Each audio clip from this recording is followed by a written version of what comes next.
একসঙ্গে দুটি বিশ্বকাপের আয়োজক দেশের নাম ঘোষণা করেছে ফুটবলের নিয়ন্ত্রক সংস্থা ফিফা। 2030 বিশ্বকাপ আয়োজন করবে ইউরোপ, আফ্রিকা ও ল্যাতিন আমেরিকার 6 দেশ, আর 2034 বিশ্বকাপ এককভাবে আয়োজন করবে সৌদি আরব।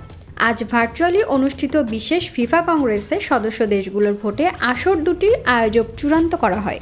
2030 বিশ্বকাপে মূল আয়োজক হিসেবে থাকবে স্পেন, পর্তুগাল ও মরক্কো।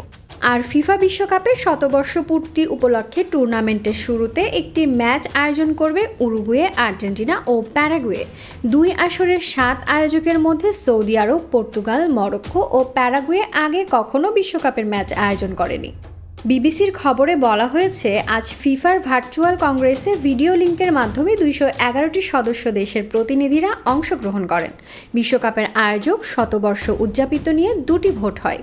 প্রথম ভোটের মাধ্যমে 2030 শতবর্ষ উদযাপনের আয়োজক হিসেবে উরুগুয়ে, আর্জেন্টিনা ও প্যারাগুয়ের নাম চূড়ান্ত হয়। এই তিনটি দেশ যৌথভাবে বিশ্বকাপ আয়োজন করতে চেয়েছিল, তবে পরে সিদ্ধান্ত থেকে সরে আসে। 1930 সালে প্রথম ফিফা বিশ্বকাপ আয়োজন করেছিল উরুগুয়ে। সদস্য দেশগুলোর দ্বিতীয় ভোটে 2030 বিশ্বকাপের জন্য স্পেন, পর্তুগাল ও মরক্কো এবং 2034 বিশ্বকাপের জন্য সৌদি আরবকে আয়োজক হিসেবে চূড়ান্ত করা হয়। ভার্চুয়াল সভায় উত্থাপিত বা প্রস্তাবিত নামের প্রতি সমর্থন প্রকাশে উপস্থিত প্রতিনিধিদের ক্যামেরার সামনে হাততালি দিতে বলা হয়, যা ভোট হিসেবে গণ্য হয়। অবশ্য বিশ্বকাপ আয়োজক হিসেবে কংগ্রেসে উত্থাপিত নামের বাইরে অন্য কোনো নামও ছিল না। 2030 বিশ্বকাপের জন্য স্পেন, পর্তুগাল ও মরক্কো যৌথভাবে এবং 2034 বিশ্বকাপের জন্য সৌদি আরব এককভাবে বিড করে। বিডে একাধিক দেশ থাকলে ভোটাভুটির প্রক্রিয়া ভিন্ন হতো।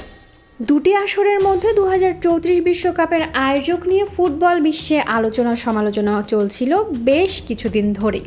মধ্যপ্রাচ্যের দেশটির মানবাধিকার ও শ্রম পরিস্থিতির প্রতি উদ্বেগ আছে বিভিন্ন দেশ ও সংস্থার। আজকের ফিফা কংগ্রেসে 2034 বিশ্বকাপের আয়োজক বিষয়ে ভোটদানে বিরত থেকেছে নরওয়ে। সৌদি আরবকে আয়োজক সত্ত্ব দেওয়ার কারণে নয়, বরং যে বিডিং প্রক্রিয়ায় দেশটিকে আয়োজক হওয়ার ব্যবস্থা করে দেওয়া হয়েছে তার প্রতিবাদে নরওয়ের এমন অবস্থান বলে লিখেছে বিবিসি। ইউরোপের আরেক দেশ সুইজারল্যান্ড ভোটের পূর্বে নিজেদের আপত্তিকর বিষয়টি আলোচ্য বিষয়বস্তুতে যুক্ত করার অনুরোধ করে রাখে। 2034 বিশ্বকাপ হতে যাচ্ছে 48 দল নিয়ে কোনো একক প্রথম বিশ্বকাপ। এর আগে 2030 ও 2026 দুটি 48 দলের বিশ্বকাপই হবে একাধিক দেশের যৌথ আয়োজনে।